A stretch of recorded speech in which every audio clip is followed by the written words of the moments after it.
Houston. Welcome to Viva Magazine Live out on the town. Here we are at the Houston Latino Film Festival at Midtown Arts Center.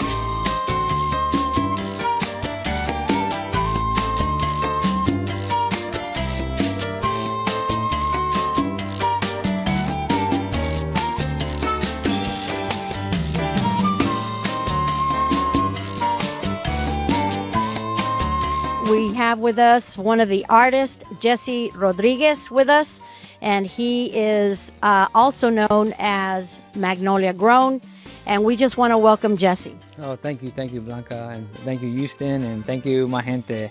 Jesse, I want to speak to you about the art pieces that you are showcasing here today. Can you tell me a little bit about the one at the top up there? I know that you've got some of your mentors on there, and you've explained a little bit to me, but I want you to tell the audience and the viewers of Viva Magazine Live exactly what inspired you about creating this particular piece. Sure. Well, you know, I come from Houston's oldest Hispanic neighborhood, Magnolia Park, East End, 125 years old. And as a kid, there was never art on the walls, and there was no, you went everywhere else and there was colorful brightness everywhere else, but in my neighborhood there was no color. So just being inspired, I express my passion of my community through art. Not just art, embedded in these pieces are artifacts that 120 years, the wood frames around these are 125 years old from the bungalows that were built in Magnolia Park in 1912, 13, 14, 15. The inspiration comes actually from Mr. Ligo Tanguma, the famous Chicano muralist who painted the rebirth of our nationality on Canal Street. I actually saw the development of that. My dad was a bus driver. My dad was the second Mexican bus driver for Houston. For Houston Metro? For Houston, it was called Houston Transit back in the day. That's right. So the reason they hired him because the other people couldn't talk the language for the people going to work. So they figured, hey, we'll just hire a Mexican, Latino to talk to the people, you know. So my dad... And it was needed. My dad drove the 20 Canal for almost 40 years, retired. Wow. And, so that's the story. So the story is we're driving down Canal Street. I'm 6, 7 years old. And I actually seen we drive the canal, and right when we got in front of that building, I saw a man on a big old wooden ladder making lines. And so we go across town, come back on the route again, and I saw the lines get bigger. And so I never knew what it was till like the second, third day. And then all of a sudden I started seeing put color into it and more color. And by the time the summer was done, I wrote it this summer with my dad. The boys would go with my dad, and the girls would stay home with my mom. The bus had air conditioning, so we were good. We didn't have air conditioning at home. Buses were air conditioning. So my mom will pack our lunch and our coloring books and our Hot Wheels, and I saw him painting. And then at the very end, I want to be an artist, Dad, and I'm here because of him today. And there's two other artists. That's right. You tell me about those two other artists. You mentioned Mario Gonzalez and Mr. Lechon. Mr. Lechon. Yes, those are some other artists that never got recognized for what they've done. I mean, years and years of advocating for their people and their culture. Real quick, Mario Gonzalez came out of the Vietnam War. As soon as he came out, he enlisted back into college. He actually painted a mural at the U of H. And people don't even know it's there. It's been there since 1972. Yeah, that's surprising, and nobody ever talks about it. Right. So we need to get out there. We do. We need to help Mr. Mario Gonzalez and help him keep the mural alive and everything. Yeah. So tell me about this mural. You got Diego Rivera up there, and you got another gentleman. Saqueros, Alfaro Saqueros. They're famous muralists from Mexico. They have paintings from the 20s and 30s and 40s.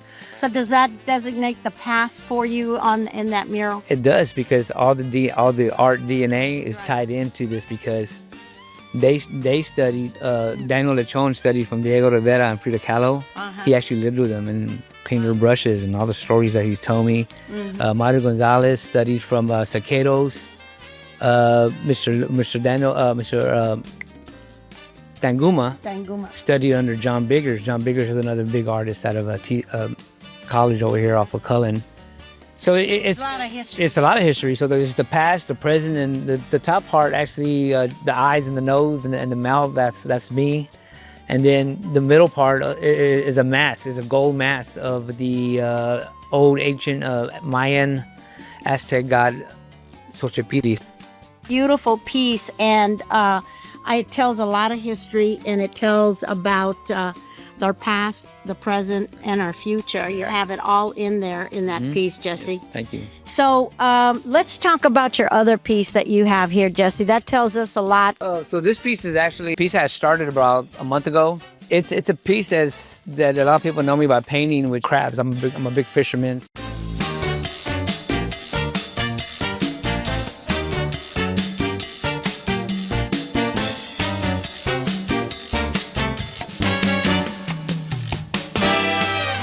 Oh, I had did the first gallery show in Magnolia Park. It was never a gallery scene show. We just never had a place like that. And so I met Melissa Banks. She's actually a manager for a very special guy. His name is Cheech Marin. Yes. And she saw my art and she heard my story and she's like, I want to help you. I want to help you. I'm like, okay, fine. I wanted to ask you, Cheech Marin. I know Cheech Marin, the celebrity comedian, came down from Los Angeles, California, and came to visit your art. The gallery, yeah, he visited the gallery and he was impressed, and he wanted to know how long that gallery's been there. Like 2 weeks ago, we did all this. He go, who did? Like we did, me and my team. The thing was, the community loved it so much because we don't have something like that. And that's what we need. That's what we need. So that's what we've been working on. And right. we had you turned that YWCA into an art gallery that was looking fabulous. Yeah. Yes. From the outside, it's all dark and gray, but when you open them doors, yes, it was bright, colorful.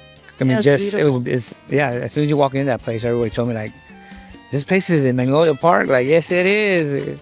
Right there in the heart of it. That's right.